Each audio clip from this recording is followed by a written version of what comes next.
Yeah, my question is for Ashley. Ma'am, good evening. Hello po. I understand this is your MML debut, so Hi.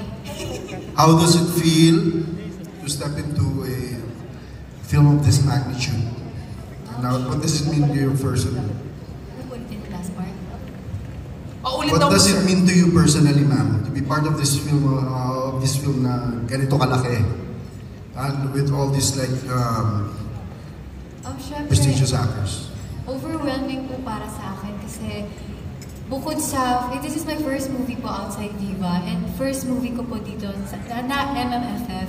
Kaya sobrang thankful po ako and sobrang exciting journey to kasi marami rin po ako natutunan, hindi lang sa pelikula kundi sa mga taong nakasama ko po sa work. And sobrang blessing lang din na na-feel ko na hindi nila pina-feel sa akin na parang baguhan lang din ako dito. Kaya, yes. Thank you po. Thank you, ma'am. Thank you po. Next question po tayo. Hi! Good evening. My question is for Papa B, syempre. First... Anyway, you worked with some of the most, yung mga huhusay na actors talaga. Ano yung nakukuha mo at saka yung mga challenges na nakukuha mo rin working with these people? Syempre po, yung challenge ko po talaga yung labanan yung kaba at yung mga boses sa utak ko. Pero buti na lang po, si Sir Piolo, pinaramdam niya po sa akin na okay lang magkamali. Diba? Ang dami kong beses nagkamali, pero hindi ko po na-feel sa kanila na parang, ulit na naman, ganyan.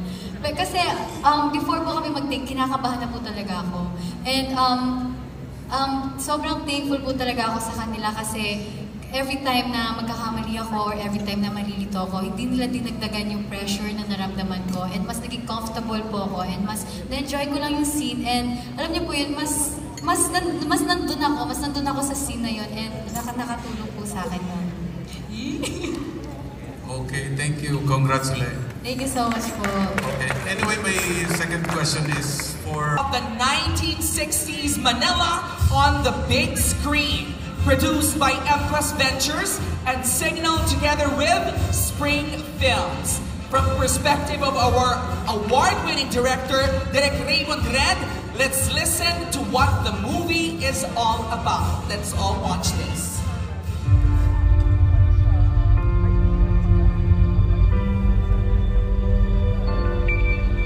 The film Manila's Finest can be very challenging and overwhelming. It's primarily in 1969 and it's the world building, creating that world that it becomes believable and convincing to a viewer. Sa production design, sa cinematography, kailangan i-build yung background, yung costumes, the extras, everything in the vicinity kine-create namin mundo. You have to create that reality so that your viewers will be transported into that reality. Then they can focus on the story, on the characters, and the events that you're presenting.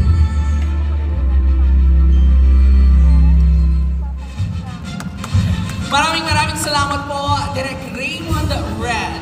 The suspense and of course the enthusiasm really builds up for the most anticipated movie through Manila Film Festival this year, ang Manila's Finest. And if you want to know more about the movie, eto naman, pakinggan naman po natin ang ating mga screenwriters. Panoorin po natin lahat.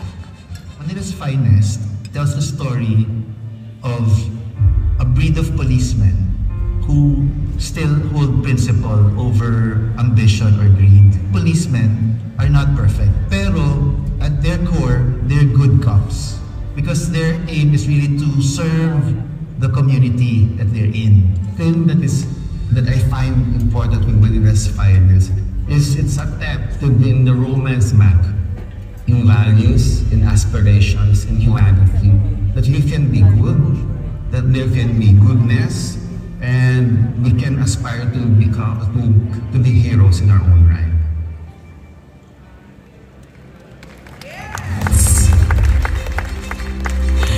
Ito naman po mga kaibigan, I think it's it's about time to ask for a message from the finest stars of the most anticipated movie this Christmas, ang Manila's Finest. Kaya naman, ano kayong masasabi ni Inday Fatima and Jasmine Curtis Smith?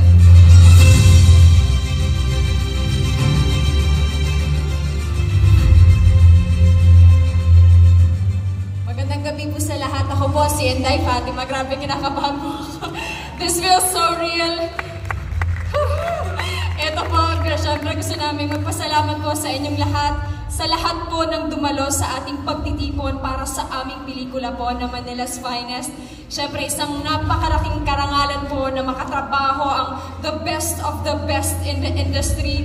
And sabi ko nga, parang until now, para pa rin siyang panaginip sa akin.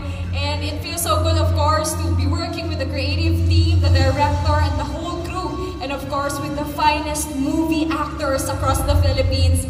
Kaya naman po, sana panoorin po ninyo ang aming pelikula dahil hindi lamang po ito napakagandang kwento, pero pinaghirapan po ito ng director, ng creative team, lahat po, and of course, with the MCAS Ventures. Kaya naman po, sana panoorin po ninyo ang Manila's Finest. Thank you po. Yes, palakpakan naman natin si Inday Fatima. And now, let's hear it from Miss Jasmine Curtis Smith.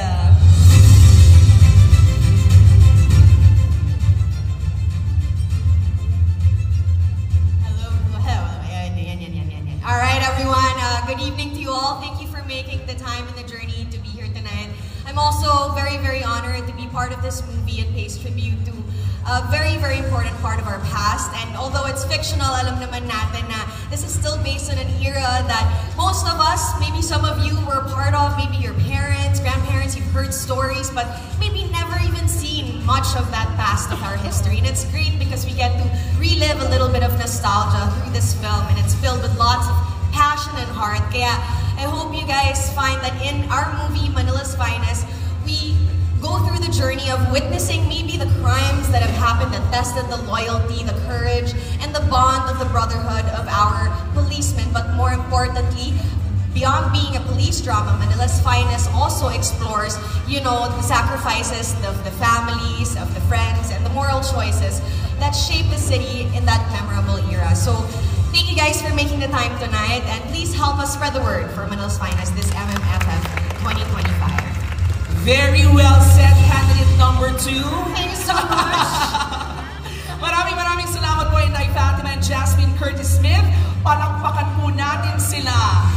Dalawa lamang po sila sa mapapanood nyo sa pelikulang Manila's Finest.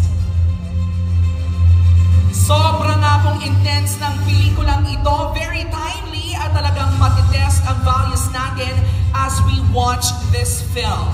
At para mas lalo po nating maintindihan ang aking sinasabi, panoorin po natin ang trailer o patikim ng pelikulang Manila's Finest.